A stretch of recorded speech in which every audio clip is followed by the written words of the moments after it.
Hvala puno. Guys, my name is Nick Vujicic. I was born in Australia in 1982, moved from Australia to California in the year 2006. And my life story, I'm just thankful that people have seen my life on some sort of level, whether it's just YouTube videos or seeing pictures of a limbless guy smile. People always ask me, what happened to you and how did you overcome what you've been through? The title of the message that I've been given is Transforming the Walls into Doors. When I speak corporately, the line that I like to use is changing obstacles into opportunities. Now, I'm very well aware to share with you as well, I know that there are 1 billion people going hungry today. I know that this year 1 million people will commit suicide. It's 1 every 40 seconds. I know today there are 120 million slaves, and I've met sex slaves, and I've seen the top of the pyramid as far as business and met the billionaires. I've met bankers, and I've also met orphans. We're all looking for something. We're all looking for hope. Hope you can't just have just because you were born with hope. No, we're born with pain. We're born and live through difficulties. And in our life, my parents always taught me that even though we don't know why I was born this way, that we have a choice. Either to be angry for what we don't have or be thankful for what we do have. The power of that choice was the first thing that I had to overcome and decide for myself, especially in the early years of school. A lot of kids would come up to me and tease me. And I've been speaking at 5 congresses. I've met 7 presidents all around the world. My largest crowd was 110,000. I have 30,000 invitations for me to speak. So wherever I go, I talk about the value of life. I talk about anti-bullying messages for the school systems in different nations. The greatest thing is love.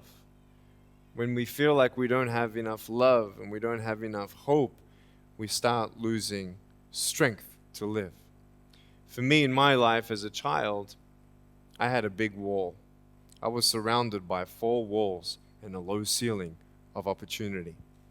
I was set free in so many different ways, and especially surviving from day to day with my parents who loved me, who encouraged me, who told me that I was beautiful the way that I was, and not to worry about what other people said about me. I was actually the first special needs child to be integrated into the mainstream education system in Australia, and I was awarded Young Citizen of the Year in 1990. And the world is a hurting place, and the world needs hope, and the world needs love.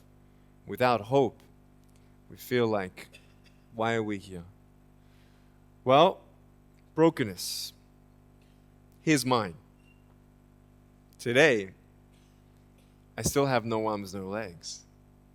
But everything's changed. Everything. For me, I was looking for hope and happiness, and I couldn't see it for many years. In fact, if this side of the table represents my hope, truth encourages me to become all that I can be. But then we have lies every day coming in our mind, people who discourage us. You know the people that you have in your life who, no matter how good of a day you're having, they'll bring you down. Or no matter how bad of a day you're having, they'll bring you even lower. You know what I'm talking about? Think of the 3 biggest discouragers in your life. They're not your biggest discouragers. You are. You are. It only takes 3 seconds for me to tell you something discouraging. But then you may never forget my words. I've met so many 50-year-old women and 40-year-old women who still remember what their fathers told them that they wish they never heard. Words are powerful. When you hear those words and then your mind starts growing with these lies.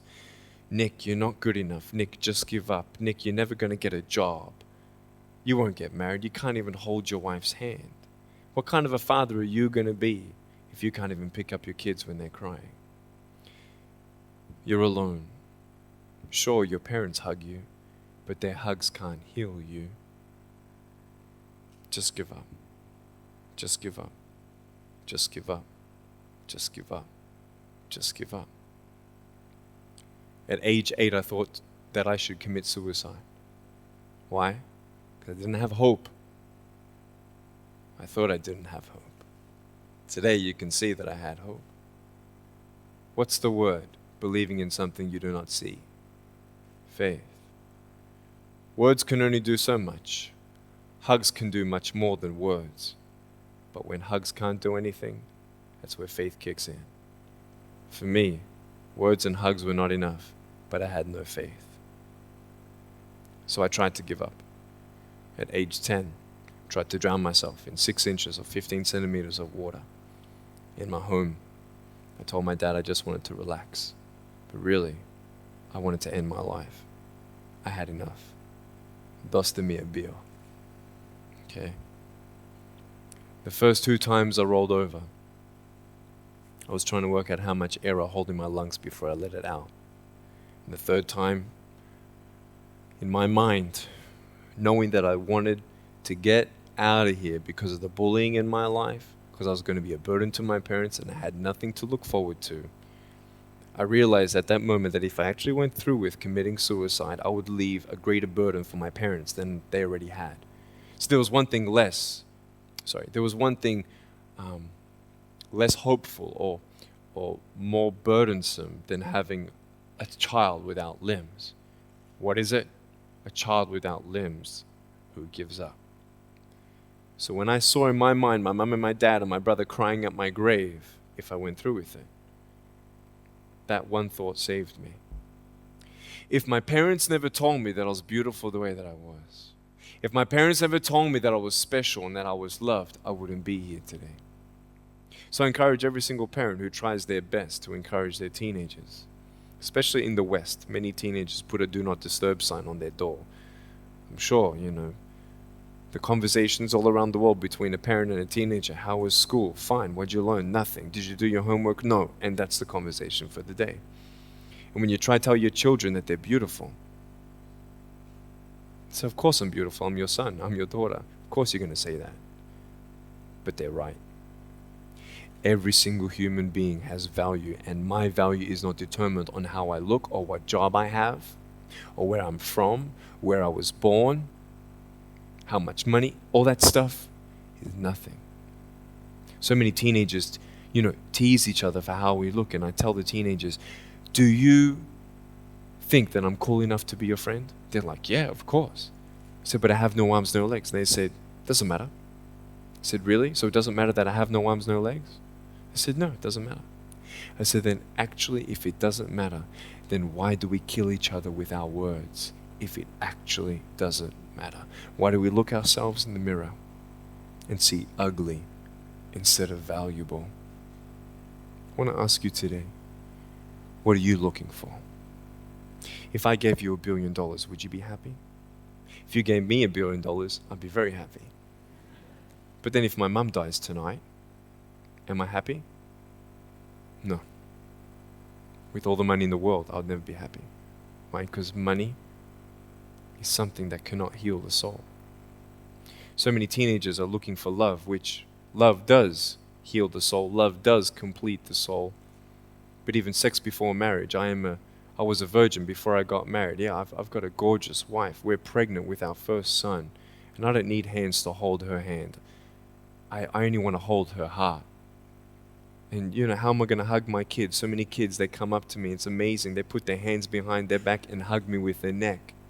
And I've realized in life, even the worst parts of my life can be turned into good. And they're even more special. So many teenagers, they're looking for love. So they're going to go do this and go do that and have sex before marriage. For me, sex out of marriage is like a $5 Gucci watch. Sex within marriage and having sex with someone who loves you, who's committed to you for the rest of your life, going to be the mother or father of your kids. That's what love is. You can talk, you can sleep with as many people as you like, but never know for sure, do they love me? Love is a lifelong commitment. You see, there are choices in life, and we're looking. I want to ask you, what are you looking for? Well, if I can just get drunk, why not, man? I only live once. Well, if that's the way you believe, great. But for me, I'm a greedy man. I don't want to live for 90 years. I want to live for billions of years. And I know that every day my choices will affect this life, other people's life, and my eternal life. You got to come to the truth of knowing who you are and why you're here. William Barclay, he said, the greatest 2 days in anyone's life, the day you were born and the day you knew why. So, you're ugly. No, I'm beautiful the way that I am. And if you can't believe that for yourself, so many girls especially stay with their emotionally abusive boyfriends. Because if I break up with him, then who's going to want me? See, we all want love. That's why we do what we do sometimes. To get into the crowd, I'm going to swear, I'm going to be cool. That's what this world is. I want to look like her. If I was taller, shorter, smarter, more popular, whatever you want. It's not enough until you find the truth. I'm wonderfully and fearfully made. There's a greater purpose for my life. I am here for a reason.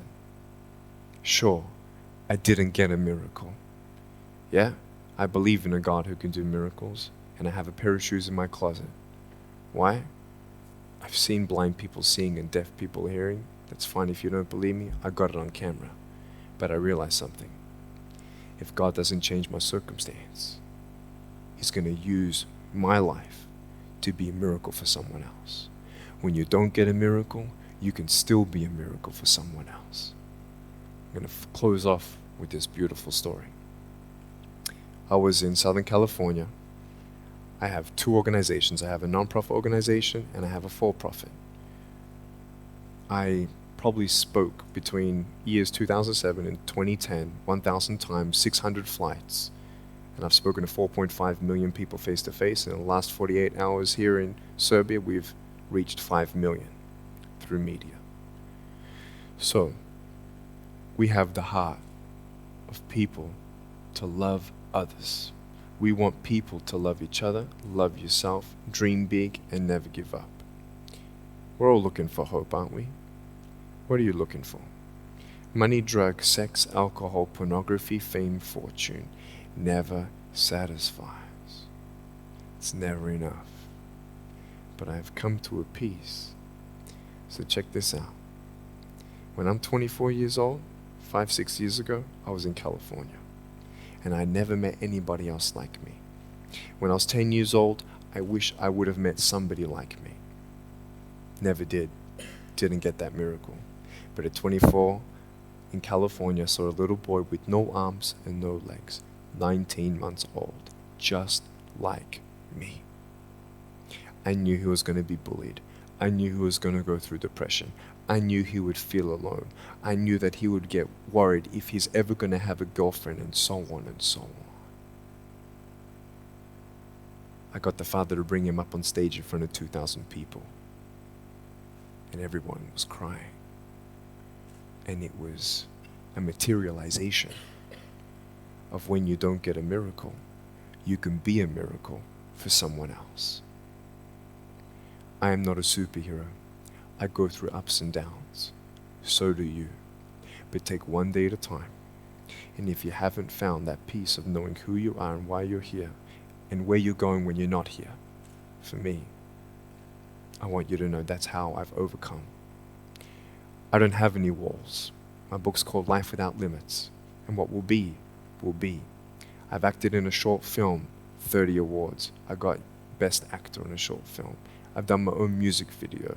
I've written 2 books. First book, 30 languages, 800,000 copies.